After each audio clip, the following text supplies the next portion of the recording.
नमस्कार मेरे प्यारे साथियों, आज के इस मोटिवेशनल वीडियो में आप सभी का बहुत बहुत स्वागत है। आज की शुरुआत हम एक ऐसे स्लोगन से करते हैं जो बहुत ही प्रेरणादायक है। जब इंसान कुछ करने की ठान लेता है तो कोई भी शक्ति उसे रोक नहीं पाती। मेरे दोस्तों, जब तक आप अपने मन में ये न ठान लें, ये दृढ़ प्रतिज्ञा जब तक आप नहीं कर लेते, जब तक आपकी रूह में आपका लक्ष्य खून बन करके दौड़ने नहीं लगता, तब तक आपको सफलता प्राप्त नहीं हो सकती। मेरे दोस्तों, इसलिए अपने लक्ष्य को अपनी रूह में इस तरह बसा लीजिए कि उसके बिना आप रह ना पाएं। मेरे प्यारे साथियों, फलदार वृक्ष और गुणवान मनुष्य ही झुकते हैं, ये बहुत सच बात कही गई है। कभी सूखी लकड़ी और बुद्धिहीन मनुष्य कभी नहीं झुकते। आपने देखा होगा, सूखी लकड़ी बहुत जल्दी टूट जाती है और बुद्धिहीन मनुष्य सूखी लकड़ी के समान ही होता है, वो भी बहुत जल्दी टूट जाता है। और जो फलदार वृक्ष होते हैं, उनकी टहनियों को आपने देखा होगा तो बहुत सॉफ्ट होती हैं, झुक जाती हैं, मुलायम होती हैं। इसका तात्पर्य है कि जो व्यक्ति मुलायम होगा, जो व्यक्ति गुणवान होगा, धैर्यवान होगा, वो सफलता की ऊंचाइयों को जरूर छूता है। वो सूखी लकड़ी के समान नहीं होता जिस पर कोई फल ही ना हो। इसलिए अपने आप को धैर्यवान बनाइए मेरे दोस्तों, गुणवान बनाइए। कल समय मिलेगा, ये दुनिया का सबसे बड़ा भ्रम है मेरे दोस्तों। कल समय मिलेगा, इसका तात्पर्य है, अगर ये लाइन आपके दिमाग में गूंज रही है तो इसका तात्पर्य है कि आप आलसी हैं। आलसी व्यक्ति ही इस बात को कहता है कि कल समय मिलेगा, मैं कल पूर्ण कर लूँगा इस काम को। आज के काम को कल पर टालेगा, कल के काम को परसों पर टालेगा। ये आलसी लोगों की पहचान होती है और उनका कल कभी जिंदगी में आ नहीं पाता। मेरे दोस्तों, कभी नहीं आता। आज के कल, आज का कल, कल का परसों, परसों का नरसों, ऐसे ही करते उनकी जिंदगी गुजर जाती है। कभी वो अपने लक्ष्य, गोल को अचीव नहीं कर पाते। अरे, जो व्यक्ति सफलता पाना चाहते हैं इस जीवन में, किसी भी क्षेत्र में सफल होना चाहते हैं, सक्सेस होना चाहते हैं, तो उनको आलस शब्द बिल्कुल अपने जीवन से निकाल फेंक देना चाहिए। मेरे प्यारे साथियों, जीत हमेशा उन्हीं की होती है जो आखिरी दम तक डटे रहते हैं। आखिरी लम्हों तक, आखिरी सांस तक आप जूझते रहिए, समस्याओं से लड़ते रहिए, क्योंकि अंतिम सफलता आपकी होगी।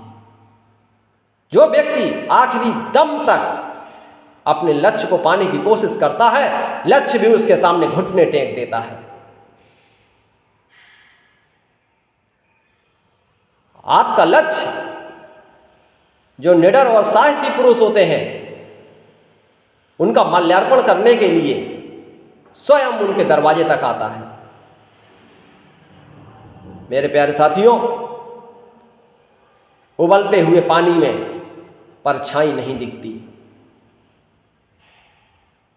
उसी प्रकार से अगर आपका मन दुखी है, परेशान है, तो कभी आपको सॉल्यूशन भी नहीं दिखाई देगा। अगर किसी समस्या का आप समाधान चाहते हो तो आपको शांत मन करना होगा। जब आप शांत रहेंगे तभी आपका दिमाग, माइंड, ब्रेन कुछ पॉजिटिव सोचेगा, तभी वो समस्या के समाधान के विकल्प आपके सामने प्रस्तुत करेगा। अगर आप क्रोध में हैं, गुस्सा में हैं, आपका दिमाग सॉल्यूशन कभी नहीं दे सकता और अगली प्रॉब्लम आपके सामने और खड़ी कर देगा। इसीलिए कभी आपने देखा होगा कि अगर पानी को बॉईल करके देखिए, उसमें कभी आपको आपका अपना चेहरा नहीं दिखाई देगा। अगर आपको पानी में अपनी परछाई देखना है तो उसको शांत करना होगा। उसी प्रकार से अगर आपको किसी समस्या का समाधान देखना है, क्योंकि जीवन में हर पल कोई ना कोई समस्या आ रही है, वो आती है, अगर कोई समाधान देखना चाहते हैं तो आपको अपने दिमाग को ठंडा रखना पड़ेगा, शांत करना पड़ेगा। मेरे प्यारे साथियों, बिना खतरे के कोई भी महान कार्य हासिल नहीं किया जाता। बिना रिस्क के, बिना जोखिम उठाए अपने जीवन में कोई बड़ा लक्ष्य आप पा ही नहीं सकते। अगर आपको ग्रेट डीड्स करनी है, ग्रेट वर्क करना है, अपने जीवन में कुछ महान लक्ष्य की उपलब्धि प्राप्त करनी है, तो आपको रिस्क लेना पड़ेगा, जोखिम उठाना पड़ेगा और खतरा आपको मोल लेना ही पड़ेगा। कब तक आप सुरक्षा के चक्र में रहोगे, कभी सफल नहीं हो पाओगे। अपने आप को अगर सुरक्षित महसूस करते रहोगे कि मैं इस जगह को अगर छोड़ के जाऊंगा तो हो सकता है ये भी ना मिले और वो भी ना मिले, ऐसी सोच रखने वाले व्यक्ति कभी जीवन में आगे नहीं बढ़ सकते। उदाहरण है, जब आप निचले फ्लोर से ऊपरी फ्लोर पर चढ़ते हो सीढ़ियों के माध्यम से, जब आप सीढ़ियों पर चढ़ते हो तो आपको एक सीढ़ी आपने चढ़ा, अब सेकंड स्टेप आप चढ़ेंगे, तो सेकंड स्टेप पर चढ़ने के लिए आपको फर्स्ट स्टेप छोड़ना ही पड़ेगा। अगला कदम रखने के लिए आपको पिछला कदम छोड़ना ही पड़ेगा। मेरे दोस्तों, यदि आप ये सोचते हैं कि मेरा पिछला कदम यहीं बना रहे, पिछला पैर, और नेक्स्ट सीढ़ी भी मैं चढ़ जाऊं, क्या ये संभव है? नो। मैं क्या, दुनिया की कोई भी व्यक्ति इस स्टेटमेंट को नकार नहीं सकता।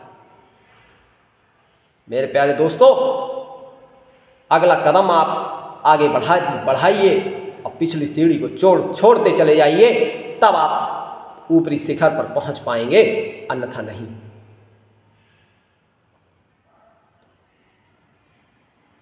मेरे प्यारे दोस्तों, जिस जिंदगी में उत्साह, लक्ष्य, अनुशासन ना हो, उसे जिंदगी जीना नहीं, जिंदगी काटना कहते हैं।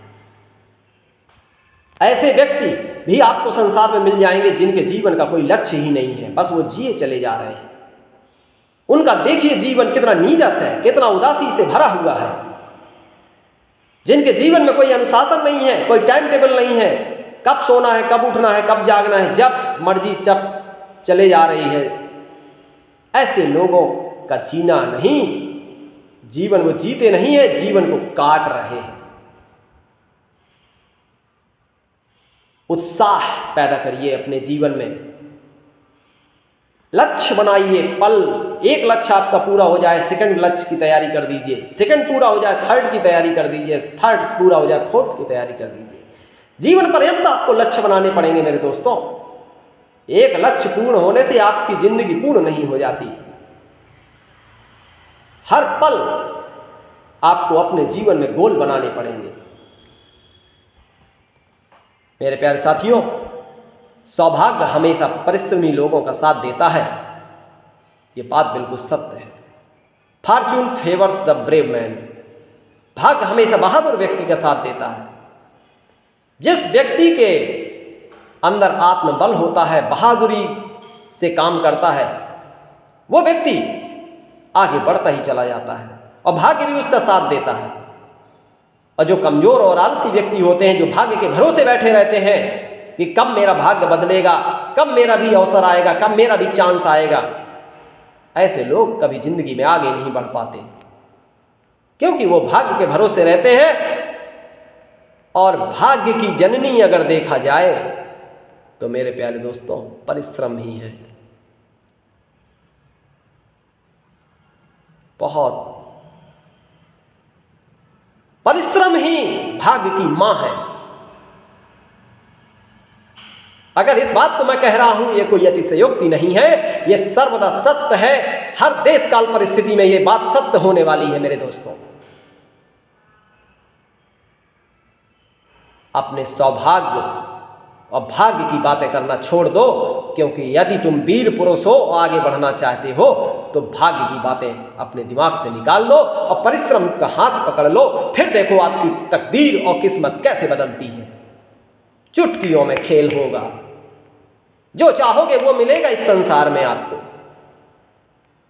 सिर्फ आपको मेहनत का हाथ पकड़ना है। मेरे प्यारे साथियों, जागती हुई चींटी की शक्ति सोते हुए हाथी से अधिक होती है। आपको जागना ही होगा। अगर आपको अपना लक्ष्य पाना है, आपको जागना होगा, जागृत अवस्था में आपको रहना होगा। एक छोटी सी चींटी और हाथी से कितनी छोटी होती है, स्मॉल होती है, और सबसे बिगेस्ट प्राणी है अगर कोई, तो वो देखिए हाथी सबसे स्मॉलेस्ट प्राणी है तो वो चींटी है। दोनों में बहुत जमीन आसमान का अंतर है, लेकिन फिर भी अगर कहा गया है कि अगर चींटी जाग रही है तो सोते हुए हाथी से भी अधिक ताकतवर है, क्योंकि वो जाग रही है तो वो वर्क भी करेगी। और जो व्यक्ति इस दुनिया में, उसी को जागृत कहा जाएगा जो व्यक्ति कार्य में अपने संलग्न है, जो अब कार्य कर रहा है। ऐसा नहीं कि हम एक कुर्सी पर बैठे हुए हैं और हम जाग रहे हैं, इसको जागना नहीं कहते। ये बहुत, वो व्यक्ति जागते हुए भी सो रहा है। जागने वाला उसे कहते हैं जो अपने कार्य में निरंतर लगा हुआ है, परिश्रम कर रहा है, मेहनत कर रहा है, 24 घंटे वर्क कर रहा है। ऐसे इंसान को जागृत अवस्था में कहा जाएगा मेरे दोस्तों। आपने खरगोश और कछुए की कहानी सुनी होगी। जमीन आसमान का अंतर था उनकी ताकत में, लेकिन फिर भी खरगोश हार गया और कछुआ जीत जाता है, क्योंकि कछुआ जागता रहा। जब तक उसने लक्ष्य को नहीं पा लिया, तब तक वो सोया नहीं। और खरगोश पेड़ की छांव पाते ही सो गया था। इसलिए मेरे प्यारे साथियों, जागते रहो। ये स्वामी विवेकानंद जी ने एक लाइन आपको दे गए हैं। वो तो इस दुनिया में नहीं रहे, लेकिन उनकी ये लाइन, जब तक अस्तित्व है इस विश्व का, तब तक उनकी ये लाइन विराजमान रहेगी, अस्तित्व में रहेगी। उत्तिष्ठित जागृत प्राप्त वाराणि बोधत, उठो जागो और तब तक लगे रहो जब तक अपने लक्ष्य को प्राप्त ना कर लो। उन्होंने एक शब्द बोला है कि उठो और जागो। अरे भाइयों बहनों, ये जागने का मतलब ही है कि आप अपने कार्य को पहचानो, आप अपनी सोई हुई शक्तियों को जगा लो और अपने लक्ष्य में लगनशीलता के साथ उसमें बिल्कुल खो जाओ। मेरे प्यारे साथियों, जय स्वामी विवेकानंद। आज हम उनको नमन करते हुए उनकी इस स्लोगन को अपने जीवन में उतारेंगे। उठो जागो और तब तक मत रुको जब तक आपको आपका लक्ष्य प्राप्त ना हो जाए। बहुत बहुत धन्यवाद। Thank you.